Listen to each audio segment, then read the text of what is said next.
Shalom y bienvenidos a Vía Hafta Yisrael, una frase hebrea que significa amarás a Israel. Esperamos que se queden con nosotros, ya que nuestro maestro, el Dr. Baruch, nos compartirá una enseñanza expositiva de la Biblia. El Dr. Baruch es profesor titular del Instituto Sera Abraham, con sede en Israel. Aunque todos los cursos en el instituto se imparten en hebreo, el Dr. Baruch se complace en compartir esta enseñanza en inglés con doblaje al español.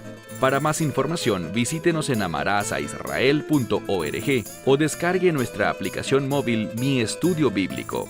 Aquí está Baruch y la lección de hoy. La Biblia revela que la oración es poderosa, que la oración causa un cambio, que la oración produce que una persona que está fuera de la voluntad de Dios sea llevada al corazón de los propósitos de Dios. Una de las cosas que debemos preguntarnos es esta: ¿estoy realmente comprometido con la voluntad de Dios, con sus propósitos? Si lo estamos, la oración será el fundamento de nuestra vida. A través de la oración tomarás tus decisiones. En oración hallarás la provisión de Dios para que puedas servirle fielmente. Pero si no estás interesado en la voluntad de Dios, sino que solo buscas tus deseos, tus antojos, tus planes, entonces la oración será algo que tal vez hagas, pero de manera infrecuente.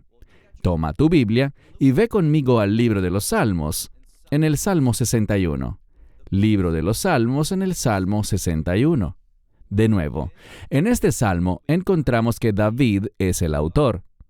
No sabemos mucho sobre lo que estaba pasando en la vida de David cuando escribió esto, pero David confiaba en Dios. Y, repito, la confianza en Dios se manifestará en una vida de oración muy comprometida. Comencemos. Lean conmigo este salmo, el Salmo 61, desde el verso 1. Este es el primer verso en el texto hebreo que para ti será una inscripción o un subtítulo, y dice así: al músico principal o al director del coro, como sea que lo traduzca tu Biblia, y se refiere a un líder de adoración que usa este y otros salmos para alabar a Dios, para adorarle y entenderle de una manera creciente. La adoración nos llevará a entender mejor a Dios. Entonces, al músico principal, sobre, y luego tenemos la palabra nejinot, que significa una melodía. Es el toque de algún instrumento. La mayoría traduciría esto como sobre un instrumento musical. Es una palabra muy genérica para un objeto que produce música. No dice qué instrumento es, sino simplemente un instrumento en general. Y luego se nos dice o se nos informa que esto es de David. Una vez más, el autor es David. Y noten lo que dice, avanzando al siguiente verso. Él dice, Shema Elohim Rinati. Shema es un ruego para que Dios oiga. Bien, esta palabra para oír implica una respuesta. David no está orando para que Dios simplemente sepa algo, porque Dios lo sabe todo.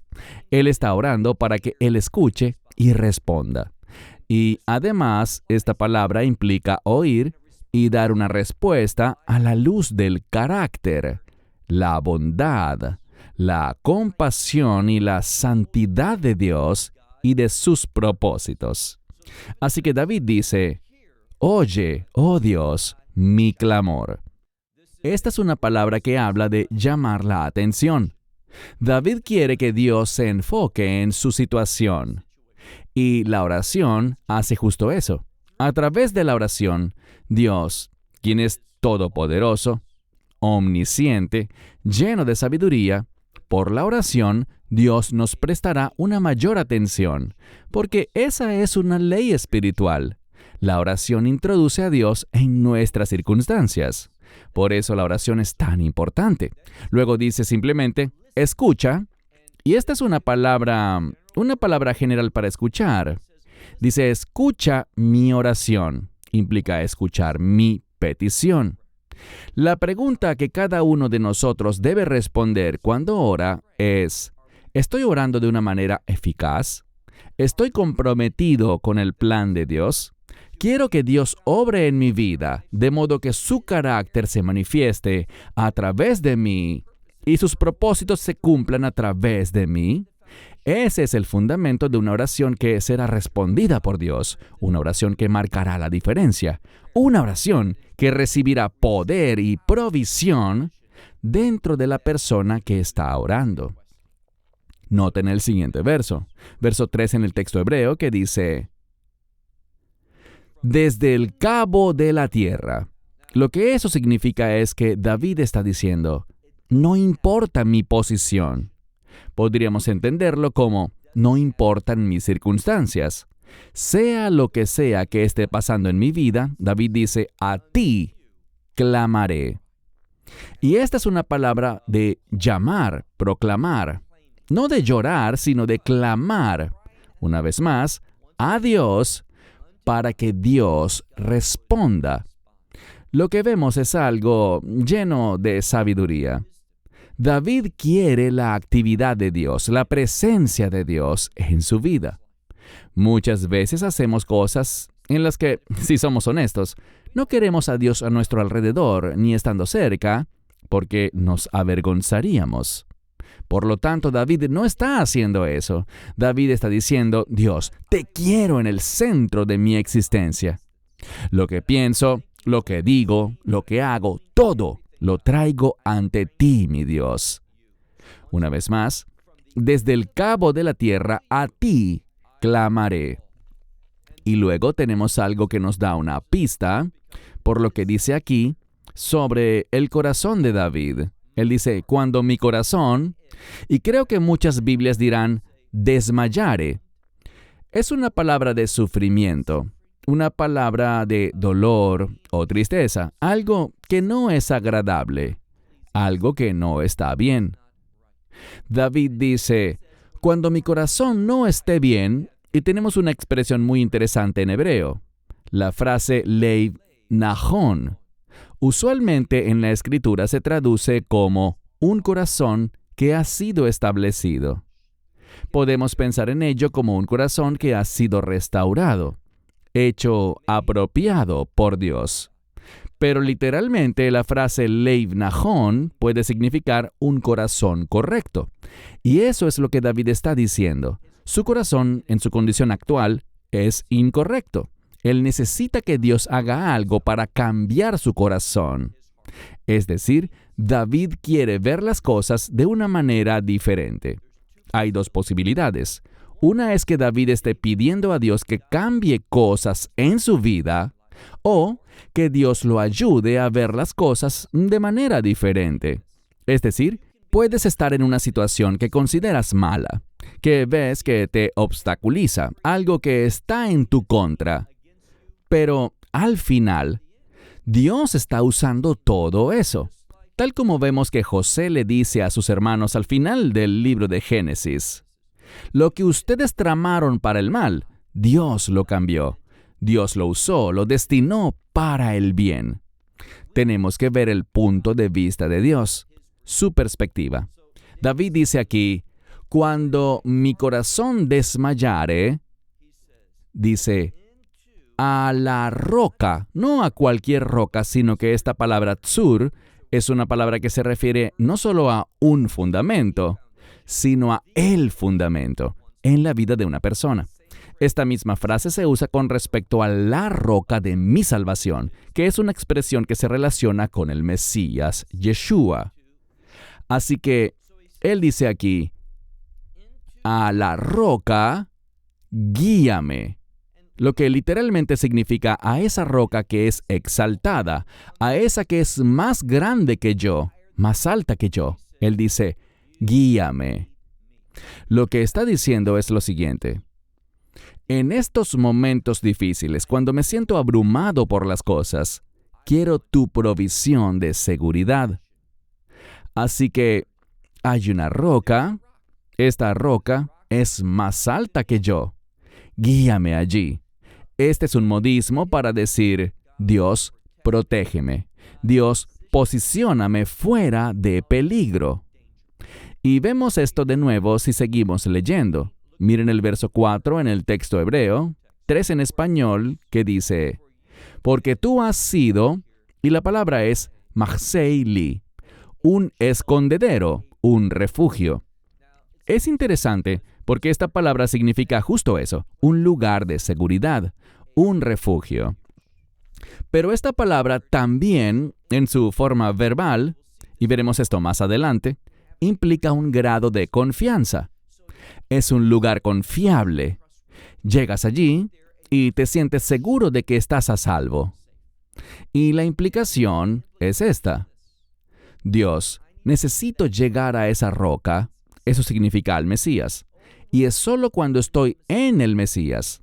Recuerden esa expresión, en el Mesías. Aquí es en la roca. Ella habla de una relación de pacto, de un fundamento. Y el mensaje es sencillo. Solo cuando estás en una relación de pacto, hallarás esa seguridad, esa paz, sabiendo que no importa lo que esté pasando a tu alrededor, no importa cómo, en un sentido natural, tu corazón esté abrumado. Con Dios, Él te guiará a ese lugar de refugio. Así que dice, tú has sido un refugio para mí y una torre fuerte. Una torre fuerte delante de mis enemigos. Literalmente dice, delante de enemigos, mas la implicación es los enemigos de David. Y David sí tenía enemigos. ¿Por qué? Porque estaba comprometido con el plan de Dios. Cuando comienzas a caminar rectamente en este mundo, inmediatamente descubrirás que al mundo no le agradas. El mundo no está de acuerdo contigo. El mundo estará en tu contra. Tendrás problemas. Pero, entiende esto. Esos problemas, todo lo que hacen es lo siguiente. Te dan una oportunidad para testificar, para dar testimonio de tu fe, sabiendo que no importa quién sea el enemigo, Dios me sacará de esto. Voy a salir al otro lado. Eventualmente voy a mirar atrás y apreciar tu fidelidad, mientras los demás verán mi confianza en ti. Así que es una oportunidad para testificar. También es un momento para alabar a Dios, para adorarle. No dejes que la dificultad en tu vida, esa oposición, ese enemigo, esas dificultades, lo que está pasando a tu alrededor, eso que no es lo mejor de Dios para ti, no dejes que eso te impida adorar a Dios. Una gran demostración de fidelidad es cuando adoras a Dios a pesar de que con tus ojos humanos no veas ninguna razón basada en lo que te rodea para dar gracias a Dios. Las cosas pueden ser muy difíciles, pero dale gracias a Dios. ¿Por qué? Porque Dios traerá un cambio. Si no es hoy, mañana. Si no es mañana, la próxima semana. Pero ese cambio viene. La victoria viene en camino. ¿Qué dice la Escritura? Aquel que persevere hasta el fin, será salvo. Eso no quiere decir que nuestra salvación dependa de que nosotros perseveremos. Algunos enseñan eso, pero es incorrecto. Tienen una doctrina teológica, la perseverancia de los santos, y eso se manifiesta cuando dicen, tu seguridad es eterna, pero si no perseveras, no serás salvo. Herejía. Lo que la palabra de Dios nos enseña con esta expresión, los que resisten o perseveran hasta el fin serán salvos, es simplemente decir que al final vendrá la victoria. Es un mensaje de aliento. No te rindas, no te desanimes, no tires la toalla, no te rindas ante el enemigo, porque si perseveras, si llegas hasta el fin, habrá un gran tiempo de victoria. Servimos a una roca que es alta. Servimos a un Dios que es una torre fuerte. Y Él será ese refugio para nosotros en tiempos de dificultad. Verso 5. Dice aquí, David hablando, yo habitaré en tu tienda para siempre. La palabra aquí es olamim. Simplemente significa por los siglos de los siglos o por toda la eternidad. Y en cuanto a la palabra tienda, una de las formas como podemos entenderla es como tener intimidad. Cuando alguien te invitaba en los tiempos antiguos a su tienda. No se trataba de un lugar grande. Por lo tanto, cuando alguien te invitaba a su tienda, te estaba llevando a un aposento muy pequeño, donde vivía, tal vez donde dormía, donde moraba de una manera muy privada. No es como recibir visitas hoy en día en la sala de tu casa. Por lo tanto, lo que David está diciendo es lo siguiente: yo habitaré, y esto implica un deseo. Podríamos entenderlo en el sentido de: Dios, deseo habitar en tu tienda para siempre. Es decir, Dios, lo que me motiva, lo que estoy buscando en mi vida es intimidad contigo. Eso es lo que está a la vanguardia de mi deseo, de mis objetivos, tener intimidad, estar cerca, estar en tu presencia por siempre. Luego, la segunda parte del verso nos revela cómo podemos experimentar eso. Y de nuevo, si no estás familiarizado con la cultura judía y cómo se usan las palabras hebreas, a lo largo del texto de la Escritura, te lo vas a perder, porque dice: confiaré. Esto significa tomaré refugio, esa misma palabra de la que hablamos antes. Confiaré en el lugar secreto, el lugar escondido de tus alas, oh Señor. El término aquí, canafeja, es una palabra que significa alas y se usa también para la esquina de una prenda de vestir. Seguramente has oído hablar de los tzitzit del manto de oración, esos flecos que lleva el manto. Lo que la palabra de Dios está diciendo es esto: si quieres refugio, si quieres protección, si estás confiando en Dios, ¿cómo le comunicas eso a Dios? ¿Solo diciendo, Dios, confío en ti? No. Dios mira las acciones. Y este término, canafeja, tus alas, se refiere a los mandamientos de Dios. Porque en esta prenda de 4 esquinas encontramos los flecos que hablan, como pueden ver en Números capítulo 15, versos 37 al 41. Tenemos ese mismo vocabulario que habla sobre la esquina de esta prenda, y es un requisito poner esos flecos llamados tzitzit. Y ellos, cuando los veamos, ellos nos recordarán los mandamientos de Dios. Siempre que la Escritura diga, y lo dice con frecuencia, algo como, me refugiaré bajo tus alas, Dios, está hablando de hallar refugio, la asistencia de Dios, la protección de Dios, ¿dónde? En el cumplimiento de sus mandamientos. ¿Quieres la ayuda de Dios? ¿Quieres su provisión? ¿Quieres su seguridad?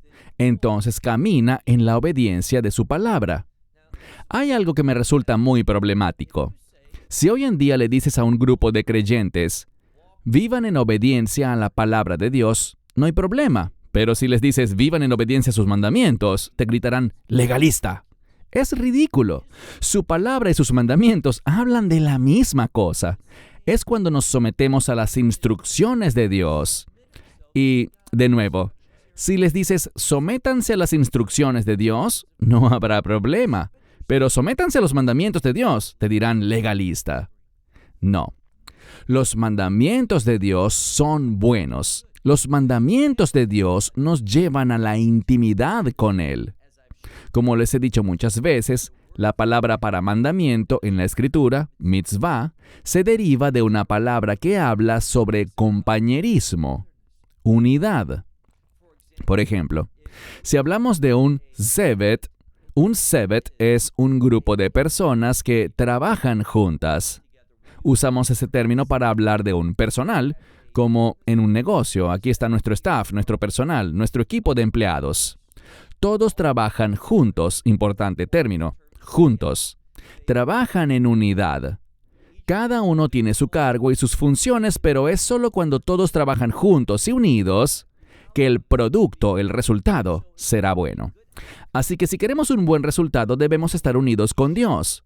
La manera en que mostramos nuestro deseo de ser íntimos, estar juntos, unificados con Dios en su presencia, es ejecutando sus mandamientos. No porque queramos ser salvos, sino porque ya somos salvos. Así que la obediencia es una herramienta poderosa en nuestra vida, una herramienta que logrará mucho. Entonces, dice aquí, confiaré en los lugares ocultos de tus alas, Selah. Verso 6. Porque tú, oh Dios, has oído mis votos. Ahora, ¿por qué se menciona este término votos aquí? Porque David está haciendo una promesa. ¿Qué promesa? De lo que acabamos de hablar, caminar en obediencia a los mandamientos de Dios. Muchas veces la gente dice, Dios parece distante, no experimento a Dios en mi vida como creo que debería. Pero, ¿por qué será? Usualmente, cuando Dios parece distante, es porque tú estás distante de obedecer su palabra. No estás implementando sus mandamientos en tu vida. Los mandamientos de Dios son buenos. Cuando los cumplimos, nos dan una nueva perspectiva. Nos dan acceso a su poder. Nos dan un testimonio que es honroso para Dios. Así que sus mandamientos son buenos y por lo tanto David dice, porque tú, oh Dios, has oído mis votos. Es decir, Dios, tú sabes que estoy comprometido contigo. Tú sabes lo que estoy comprometido a hacer. Y luego dice, basado en eso, noten el resultado, noten la confianza que David tiene. ¿Qué dice al final del verso 6? Natanta Yursha Yerei Shemeja, que significa, tú me has dado, es decir, quiero pagar mis votos, quiero obedecerte, y el resultado es que tú me has dado, y esta siguiente palabra Yerusha es un término para heredad. Tú me has dado herencia o la heredad de los que temen tu nombre. Bien, ser alguien que teme el nombre de Dios significa esto. El temor es sinónimo de prioridad. Cuando temes a Dios, estás diciendo, Dios, te estoy haciendo la prioridad en mi vida. Y aquellos que hacen de Dios la prioridad de su vida, aquí dice, los que temen tu nombre. Y nombre es sinónimo de carácter. Son personas que hacen del carácter de Dios su prioridad. Es decir, quiero ser como Dios, quiero tomar decisiones que sean de Dios, quiero que todo lo que yo haga sean acciones que Dios también haría. Eso es lo que significa caminar en el temor del Señor, que queremos dar testimonio en nuestra vida de que tenemos el carácter de Dios. Dios es bueno, queremos ser buenos. Dios es santo, queremos ser santos. Dios es justo, queremos ser justos. Esto es lo que David está diciendo. Ahora verso 7. Dice, Yamim significa días. A veces este término implica simplemente un tiempo indefinido. Dice, días, a los días del rey, tú añadirás. Traduzcamos esto tal vez de una manera más comprensible en español, en lugar de seguir el orden literal de las palabras en hebreo. Podríamos decir, tú añadirás días, o sea, tú añadirás tiempo al tiempo del rey. Es decir, que el rey vivirá un tiempo adicional. Y esto es simplemente un modismo para una larga vida. Una larga vida implica la bendición de Dios. ¿Significa esto que todo el que llega a una edad avanzada es porque Dios lo ha bendecido? No. A menudo Dios deja que una persona muy infiel viva mucho tiempo, muchos años, para darle la oportunidad de arrepentirse. Pero para uno que es fiel, uno que está caminando con Dios, será glorioso que continúe viviendo por muchos más años. ¿Por qué? Para cumplir muchos actos de obediencia, compartir muchas palabras de testimonio ante el mundo y recibir una gran recompensa por eso. De esto es de lo que se está hablando en el verso 7, donde dice, tú añadirás días, es decir, tú le darás tiempo adicional a los días del rey, a esta asignación que él tiene, y sus años serán como de generación en generación, lo que significa que él permanecerá de una generación a otra. Mucha gente asume algo erróneamente en cuanto a la duración de una generación. Enseñaba a un grupo hace unos años y nos topamos con ese término, dor, para generación, y pregunté, ¿cuántos años dura una generación? Y por alguna razón todos dijeron 40. No vemos eso en la Biblia. Una generación es mucho más corta que eso. Una generación significa cuando un grupo de personas comienza a tener hijos. Eso usualmente empieza en los 20. Así que una generación va como de 20 a 25 años en ese periodo de tiempo. Lo que está diciendo es que el rey pasará por múltiples generaciones. Estaría allí para su propia generación, la generación de sus hijos, la de sus nietos. El rey vivirá por muchos años. Y ese largo tiempo es sinónimo de bendición. Ahora miren el versículo 8. Yeshev Olam. Él se sentará. Y bien, tengo aquí en mi mano el texto hebreo, pero debajo del texto hay explicaciones también en hebreo que el autor de este libro añadió con respecto a los sefardíes. Estoy sosteniendo aquí el libro de los Salmos en hebreo, pero con explicaciones adicionales en hebreo debajo. Y es interesante porque el término Yeshev simplemente significa Él se sentará. Pero abajo tenemos la palabra Yikayam, que significa Él perdurará, Él existirá. Lo que quiere decir que habrá longevidad. Y esto es lo que dice. Él se sentará Olam. Olam significa para siempre. Él tendrá longevidad. Él perdurará. Su existencia no será corta. Aquí vemos que Él se sentará para siempre delante de Dios. ¿Por qué? Bueno, de nuevo, si buscan comentaristas rabínicos, ellos dirán que este habitar con Dios para siempre es fruto, es resultado de estar en una relación de pacto con Él. Así que este sujeto tiene tal relación. Y luego leemos Chesed vei emet. Eso significa gracia y verdad. Dos palabras maravillosas, gracia y verdad. Luego tenemos el término man, que significa preparará, de acuerdo con la mayoría de los eruditos. Algunos dicen que tiene que ver con que a la gracia y la verdad Él invitará. Son invitadas a su vida, caracterizan su vida. Dos cosas, gracia y verdad. Y debido a que las ha invitado a su vida, ya que ha preparado su vida sobre la base de estas dos cosas, ¿qué dice? Ellas lo guardarán, lo cuidarán. Tendrán un efecto de conservación en su vida, en la vida de esta persona. Así que vemos la gracia de Dios y la verdad de Dios. Y el orden es importante. Chesed vei emet. ¿Por qué es importante? Porque primero recibimos la gracia de Dios, y es cuando somos receptores de la gracia de Dios que manifestaremos su verdad. Así que cuando la gracia y la verdad caracterizan nuestra vida, seremos guardados. Dios traerá un efecto preservador sobre nosotros. Pasemos al último verso, 9 en hebreo, 8 en español. Ken, que significa sí. Sí, cantaré a tu nombre por siempre. Este término para cantar probablemente tu Biblia diga alabaré, y está bien. Literalmente es cantar alabanzas.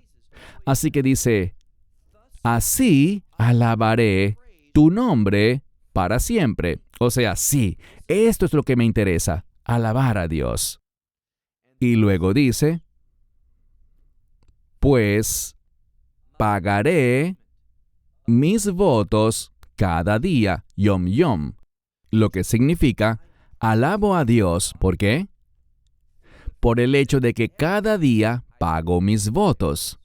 Ahora, ¿qué está diciendo esto? Muy sencillo. David está diciendo, Dios, hago un compromiso contigo. Diariamente quiero cumplir tu voluntad.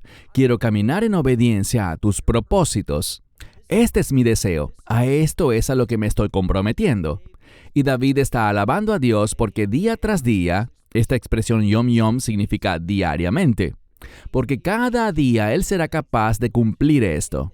Será capaz de pagar sus votos. Es decir, este compromiso que hago contigo, lo estoy viviendo cada día, lo estoy cumpliendo a diario. Para concluir diré esto. Lo que vemos es que la oración nos hace eficaces para cumplir la voluntad de Dios, para guardar su palabra. Así que la verdad es esta. Aquellos que realmente están comprometidos con Dios, que quieren hacer la voluntad de Dios diariamente, harán de la oración una prioridad en su vida cada día. Los que no lo hagan, bueno, solo nos estaremos engañando nosotros mismos.